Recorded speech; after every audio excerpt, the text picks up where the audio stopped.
Merci à toutes et à tous de suivre ces 30 minutes d'information sur RTI1. Bonjour à tous. Voici le sommaire. Ouverture demain, mardi 13 décembre 2022 à Washington, aux États-Unis, du sommet des leaders États-Unis-Afrique. Au menu, les enjeux et défis majeurs du renforcement des relations bilatérales. La Côte d'Ivoire est représentée par son Premier ministre, chef du gouvernement, Patrick Achi. En Côte d'Ivoire, comment avancent les travaux de construction de l'autoroute Yamoussoukro-Bouaké dans la région centre? Quand cette infrastructure routière sera-t-elle livrée? Ce chantier, qui a été lancé le 29 mars 2017, est estimé à environ 300 milliards de francs CFA. Enfin, aux États-Unis, un suspect de l'attentat de Lockerbie, perpétré en 1988, rattrapé hier par la justice. La Côte d'Ivoire au sommet des leaders États-Unis-Afrique. Cette rencontre va s'ouvrir demain, mardi 13 décembre à Washington, la capitale américaine, pour s'achever le 15 décembre prochain. Les participants vont échanger sur les enjeux et défis majeurs du renforcement des relations entre les États-Unis et le continent africain. À noter que le Premier ministre Patrick Achi représente le président de la République Alassane Ouattara à ce sommet qui est à sa deuxième édition. Le point, Alexis Ouedraogo. Washington abrite du 13 au 15 décembre prochain le sommet des leaders États-Unis-Afrique. Le rendez-vous qui réunit plusieurs chefs d'État et de gouvernement ainsi que des représentants du secteur privé tant africain que américain permettra d'échanger sur les enjeux et défis du renforcement des relations entre les deux continents. D'importantes questions d'intérêt commun seront discutées, notamment la paix, la sécurité, la gouvernance, la santé mondiale au lendemain de la Covid-19, la sécurité alimentaire, ainsi que bien sûr la loi sur la croissance et les opportunités économiques en Afrique, AGOA. Le chef du gouvernement arrivé ce dimanche y représente le chef de l'État, Alassane Ouattara, et participera en marge du sommet à une table ronde sur les opportunités d'investissement spécifiques à la Côte d'Ivoire. Des rencontres bilatérales, notons-le, sont annoncées avec des personnalités politiques américaines. Retour en Côte d'Ivoire avec la 3e édition des journées sino-ivoiriennes qui s'est ouverte récemment dans la commune du Plateau. Thème retenu, hisser les échanges entre les collectivités locales ivoiriennes et chinoises au cœur de la construction d'une nouvelle ère des relations sino-ivoiriennes pour les 40 ans à venir. Les explications de Dangui Dangui. Visite de quelques stands d'entreprises ivoiriennes prêtes à saisir les opportunités qu'offre la 3e édition des journées sino-ivoiriennes de l'investissement et du partenariat officiellement ouvert ce lundi. Cette édition fait la part belle aux collectivités locales, en témoigne le thème retenu, à savoir hisser les échanges entre les collectivités locales ivoiriennes et chinoises au cœur de la construction d'une nouvelle ère des relations sino-ivoiriennes pour les 40 ans à venir. Dans cette édition, nous allons aboutir à la création d'un cadre d'échange entre la région de San Pedro et la province de Hainan. Par l'établissement de ce partenariat, nous allons également interconnecter les ports. Notre souhait, c'est de nouer des relations de partenariat. À partir de là, tout ce qui rentre dans notre mission, nous pouvons à la négociation. Le premier conseiller de l'ambassade de Chine en Côte d'Ivoire de saisir l'occasion de cette 3e édition des journées sino-ivoiriennes pour rappeler la politique extérieure de son pays. La Chine, en poursuivant résolument sa politique extérieure d'indépendance et de paix, développera des liens d'amitié et de coopération avec les autres pays sur la base de 5 principes de la coexistence pacifique et d'œuvrer à l'établissement d'un nouveau type de relations internationales, à l'approfondissement de partenariats d'égal à égal, ouverts et coopératifs dans le monde et à la recherche d'une plus grande convergence d'intérêts avec les autres pays. Les journées sino-ivoiriennes de l'investissement sont des rendez-vous de haute portée économique et diplomatique, selon le représentant du ministre de l'Intérieur. Ces journées permettent d'attirer des partenaires aux collectivités locales, a-t-il ajouté. Toujours en Côte d'Ivoire, le lancement le 29 mars 2017 des travaux de construction de l'autoroute Yamoussoukro-Bouaké dans la région centre. Alors après 5 ans de chantier, comment se présente cette infrastructure routière estimée à environ 300 milliards de francs CFA? Les explications détaillées de Kader Sogodogo de RTI Bouaké. Voici l'autoroute Yamoussoukro-Tébissou, 37 km. 3 échangeurs, plus de 82 milliards 707 millions de francs CFA d'investissement réalisés par l'État de Côte d'Ivoire et le soutien de la Banque islamique de développement. Les travaux avaient été lancés le 29 mars 2017 par feu le Premier ministre Amadou Gon Coulibaly.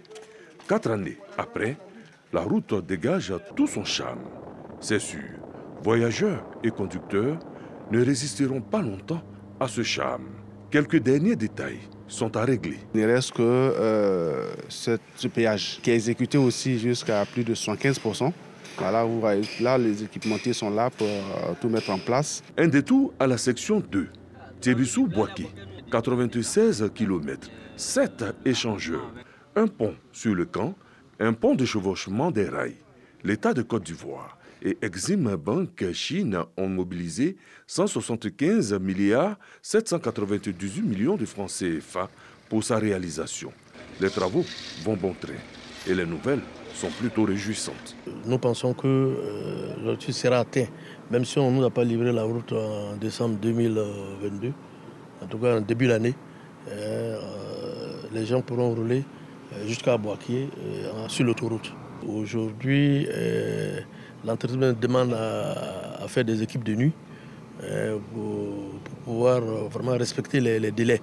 Au total, l'autoroute Yamoussoukro-Tébissou-Bouaké représente 133 km pour un investissement de plus de 258 milliards de francs CFA.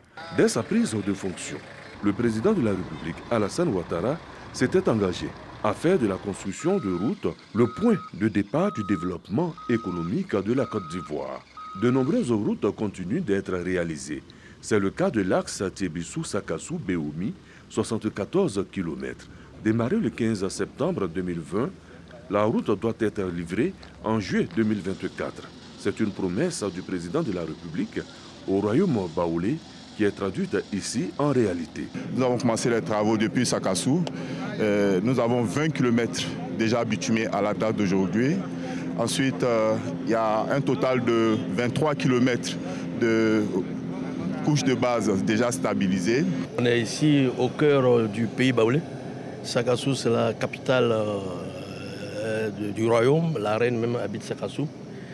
Et cette voie tenait à cœur aux populations de cette région. Et le chef de l'État a donné des instructions au gouvernement d'entreprendre le bitumage de cette route. Et de l'autre côté, entre Sakassou et Béoumi, on a 42 km. Et là-bas, les terrassements se font. Donc le délai contractuel, c'est 3 ans. On est il y a 2 ans de travaux, mais l'entreprise nous a rassuré qu'elle va respecter les délais. Cette route va également relier le pays baoulé au pays gourou. Plus de 90 km de routes bitumées seront réalisés. Il y a un autre projet qui prend de Béoumi jusqu'à Genoula, Bédiala, jusqu'à Vavois. Vous avez la route de Béoumi pour aller à Goïtafla, avec la bretelle qui va à Kounaïri. Là-bas, c'est pour un montant de 91 km et pour un montant de 105 milliards. Ici, on a 114 km pour un montant de plus de 34 milliards. Autoroute du Nord, route départementale. La Côte d'Ivoire est en chantier. Le pays qui a misé sur la paix et la cohésion sociale se donne un nouveau visage, beau et gai. Quelqu'un l'avait dit, la route précède le développement. Un tout autre sujet à présent, la migration vers la TNT, la télévision numérique terrestre est bien gérée et avance bien en Côte d'Ivoire. En effet, selon l'Ivoirienne de télédiffusion, l'IDT, le déploiement de la TNT atteint un taux de 95%. Des responsables de l'IDT ont donc sillonné récemment la région du Hambol, dans le centre-nord du pays, pour expliquer aux populations les avantages de ce service. Le point dans ce reportage de Soro Corona de RTI Boaké. Les 35 centres émetteurs de l'IDT, Société ivoirienne de télédiffusion, ont tous basculé du système analogique au numérique. Un basculement qui répond au déploiement de la TNT, télévision numérique terrestre, sur l'ensemble du territoire national. Après la couverture de la TNT de toute la Côte d'Ivoire, l'heure est à l'intensification de la sensibilisation des populations sur les avantages de cette nouvelle technologie. Katioula, Yakaramandougou, Tortilla, Badika, des localités de la région du Hambol, sillonnées par une délégation de l'IDT. Aujourd'hui, toute la Côte d'Ivoire est couverte par la TNT. Nous sommes heureux de sillonner toute la Côte d'Ivoire pour sensibiliser et informer la population de la présence de la TNT. Leur annoncer que ce sont 7 chaînes gratuites qui peuvent recevoir avec un équipement, le kit TNT, qui est donc composé du décodeur et de l'antenne TNT. Les bienfaits et comment acquérir les équipements de la TNT sont expliqués aux populations qui étaient en manque d'informations. Maintenant que nous avons reçu toutes les informations nécessaires dessus, alors nous allons l'expérimenter et j'espère bien qu'on sera satisfait. Ça va nous permettre de nous informer gratuitement parce qu'il n'est pas donné à tout le monde de payer 5 000 francs par mois pour avoir les informations ou pour regarder la télé. Donc c'est vraiment une opportunité. Et je remercie la TNT. La démarche de la direction de l'IDT de se rapprocher des populations est appréciée par le corps préfectoral. C'est une très bonne initiative de l'IDT de venir vers les populations pour les sensibiliser davantage sur cette nouvelle technologie, pour moi qui a beaucoup d'avantages pour les populations. Toutes les localités du pays seront visitées, peu importe les difficultés à surmonter par les équipes. Le DG, M. Yeo Adama Benoît, lui en tant que technicien aussi, l'homme de terrain, nous a donné avec ses véhicules pour pouvoir rallier les villages et hameaux et sous-préfectures du département, quel que soit l'état de la route, pour pouvoir porter cette information, cette sensibilisation auprès de la population. La télévision numérique terrestre offre aux téléspectateurs une qualité de son et d'image améliorée. La TNT favorise l'augmentation du nombre de chaînes pour une diversité de chaînes. La neutralité net, sujet au centre des réflexions initiées récemment par l'autorité de régulation des télécommunications en Côte d'Ivoire. Ces échanges s'inscrivent dans le cadre de la 5e journée de la prospective du régulateur. Les explications détaillées de Godefroy Okambawa. La neutralité du net, c'est le principe qui régit Internet et qui garantit un traitement technique identique à tous les fournisseurs de contenu. En Côte d'Ivoire, les innovations technologiques et l'annonce de la 5G, la 5e génération de téléphonie mobile, amènent les décideurs à adopter de nouvelles pratiques en la matière. Les flux de communication qui transitent sur les réseaux de télécommunications ne doivent pas être traités de manière discriminatoire en fonction soit de leur destination, de leur provenance ou vers les applications ou services que ces flux sont censés adresser. Donc c'est un principe, comme je dis, de non-discrimination. Cette rencontre s'inscrit dans le cadre de la 5e journée de la prospective du régulateur, initiée par l'ARTCI, l'autorité de régulation des télécommunications en Côte d'Ivoire.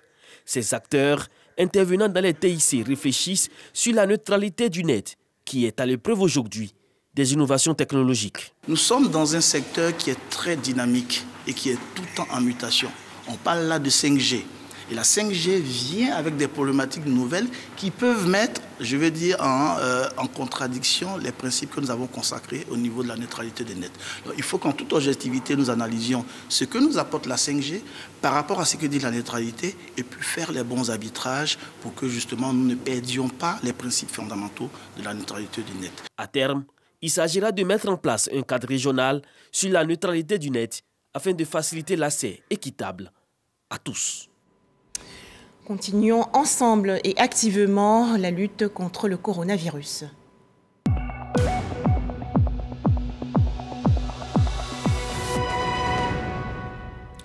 Les chiffres du coronavirus en Côte d'Ivoire, 0 cas, aucun cas de coronavirus découvert hier dans tout le pays. Selon le ministère de la Santé, de l'Hygiène publique et de la couverture maladie universelle, la Côte d'Ivoire dénombre actuellement 87 894 cas confirmés de coronavirus, 87 056 personnes guéries, 830 décès et 8 cas actifs.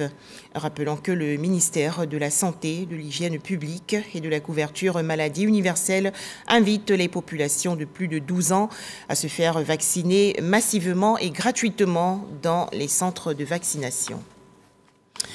Grand Bassam, dans la région sud du pays, des professionnels de la santé, des scientifiques et autres experts sous-régionaux ont participé récemment à un atelier sur la mortalité infantile et néonatale, une initiative de l'Organisation mondiale de la santé. Thème retenu, mettre fin aux décès évitables des mères et nouveau-nés en Afrique de l'Ouest et du Centre. Pour en parler, Grace Kando.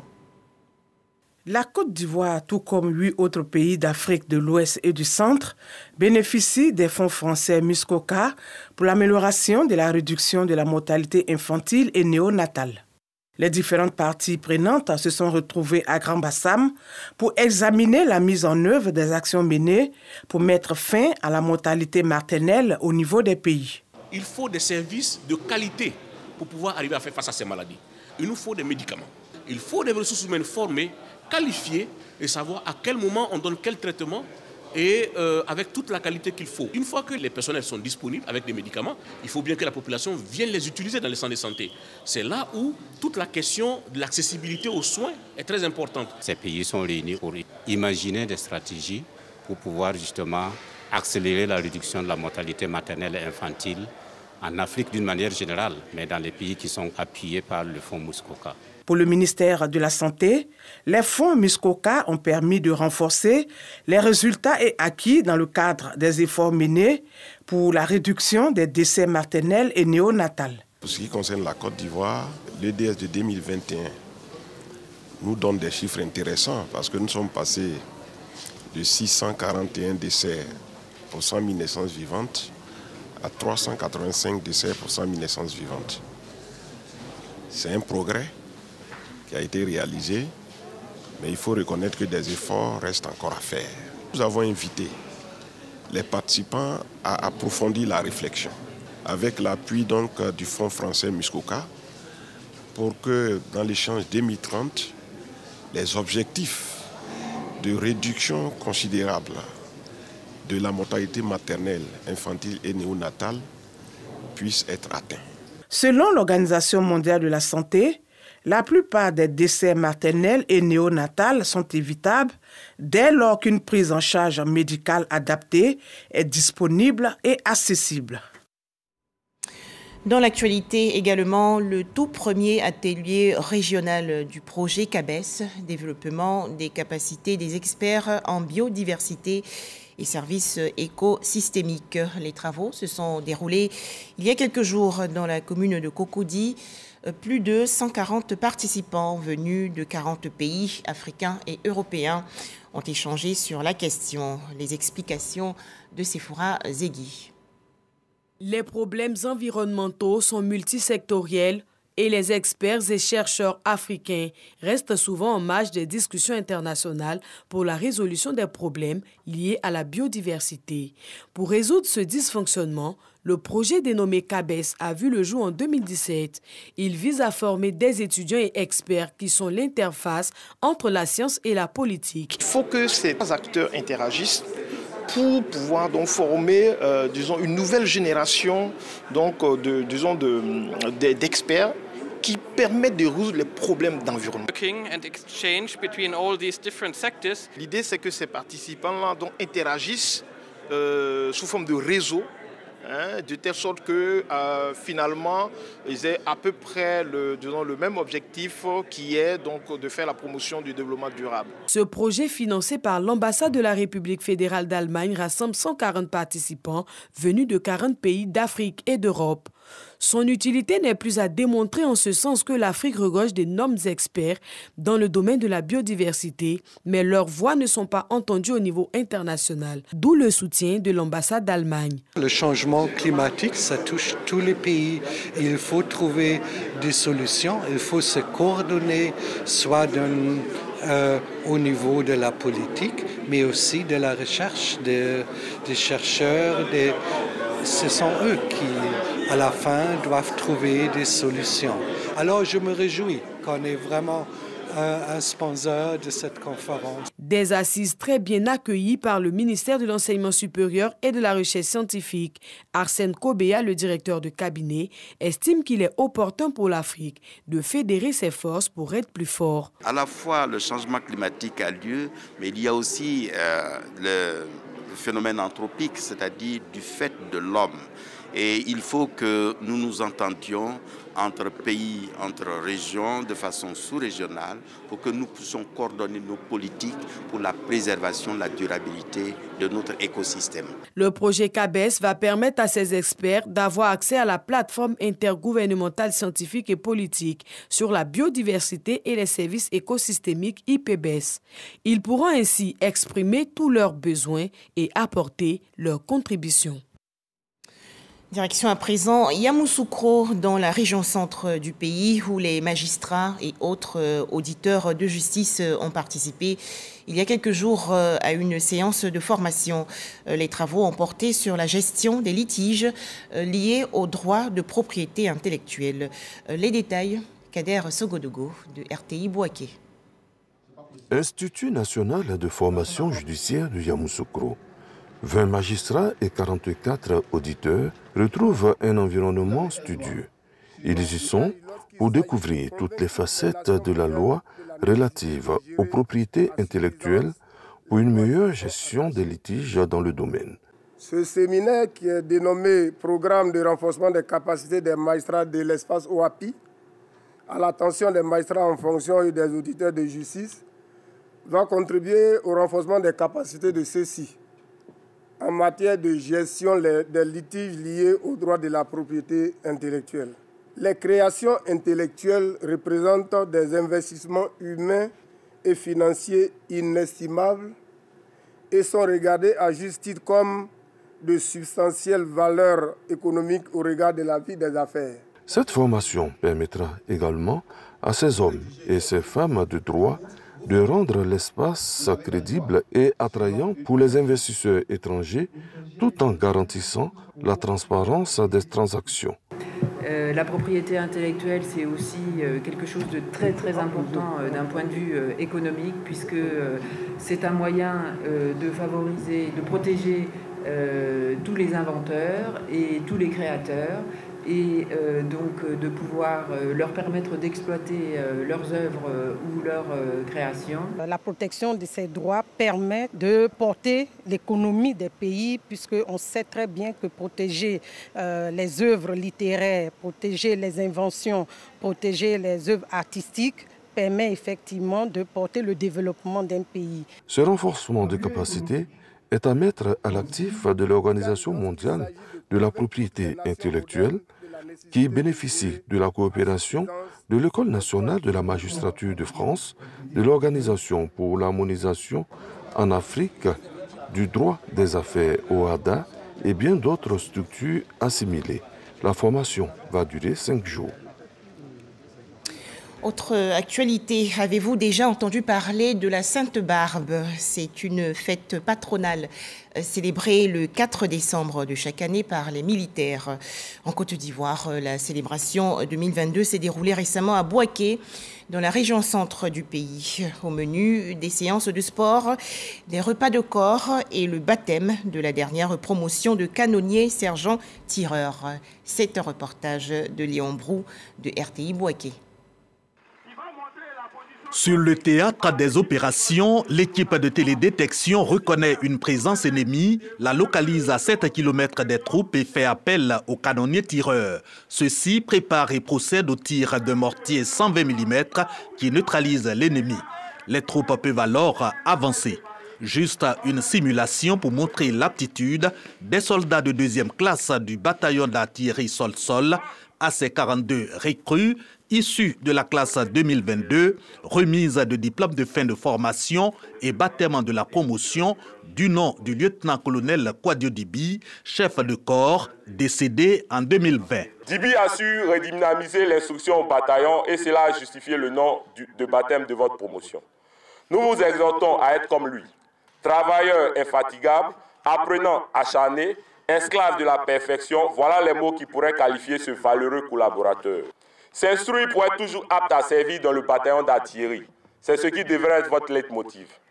Ce cérémonial militaire sous le regard du général de brigade Demali Justin, chef d'état-major de l'armée de terre, marque la Sainte-Barbe, la fête patronale des artilleurs, sapeurs-pompiers et militaires du génie. La mission principale de l'artillerie est d'appuyer les troupes amies au contact et d'emporter la supériorité du feu sur le champ de bataille. Au combat, une bonne dynamique de la manœuvre des troupes, que l'on soit en offensive ou en défensive, ne pourrait s'effectuer sans l'appui de l'artillerie.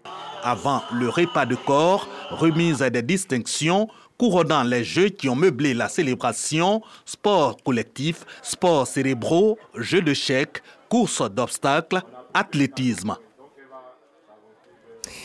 La célébration du 74e anniversaire de la Déclaration universelle des droits de l'homme. En Côte d'Ivoire, la célébration officielle s'est déroulée le 10 décembre dernier dans la commune de Yopougon autour du thème « Dignité, liberté et justice pour tous ». Objectif, renforcer l'état des droits de l'homme dans le pays. Le point, Mazati Ouattara et Sephora Zegui. La 74e journée internationale des droits de l'homme célébrée dans la commune de Yopougon. À cette occasion, les organisateurs sensibilisent les populations à défendre et à protéger leurs droits. Il faut que nous soyons respectueux des droits d'autrui, plus qu'en plus de l'État, le citoyen soit mobilisé pour défendre ses droits et ceux d'autrui. Je voudrais donc appeler les populations à la tolérance, à la cohésion sociale. La célébration de la Journée internationale des droits de l'homme me donne également l'occasion de rappeler que notre pays s'est doté de la loi numéro 2021-894 du 21 décembre 2021 relative aux mesures de protection des victimes de violences domestiques, de viols et de violences sexuelles autres que domestiques. Je voudrais donc vous encourager, chers responsables des organisations des sociétés civiles, en cas de violence domestique, de viol ou de violence sexuelle autre que domestique, à ne pas hésiter à recourir à cette loi. L'Union européenne se porte comme prochain appui au Conseil national des droits de l'homme en vue de renforcer les capacités des droits de l'homme en Côte d'Ivoire. Cela permettra le renforcement de la présence du CNDH sur le terrain à travers ses antennes régionales et soutiendra la mise en œuvre des recommandations de l'examen périodique universel de 2019 dans tout le pays. Cette rencontre est mise à profit pour annoncer la prochaine journée de 2023. Les Nations Unies ont choisi le thème « Dignité, liberté et justice pour tous ». Ce thème est une invitation pour les 12 mois prochains. Le 75e anniversaire de la Déclaration universelle de 1948 sera célébré le 10 décembre 2023. Pour rappel, chaque année, le 10 décembre marque le jour anniversaire de l'adoption en 1948 par les Nations Unies de la Déclaration universelle des droits de l'homme. En image, ces festivités à Ara, ville située dans la région sud-est du pays. Les préparatifs vont bon train. En effet, les populations vont célébrer la fête de l'Igname, édition 2022, et cela du 14 au 17 décembre prochain. Enfin, un suspect libyen répondant au nom de Abou Ker Al-Marimi est accusé d'avoir fabriqué la bombe ayant tué 270 personnes lors de l'attentat de Lockerbie en Écosse en 1988, a été placé hier en détention aux États-Unis. Voilà, merci de nous avoir suivis. Excellent début de semaine à toutes et à tous sur les chaînes du groupe RTI.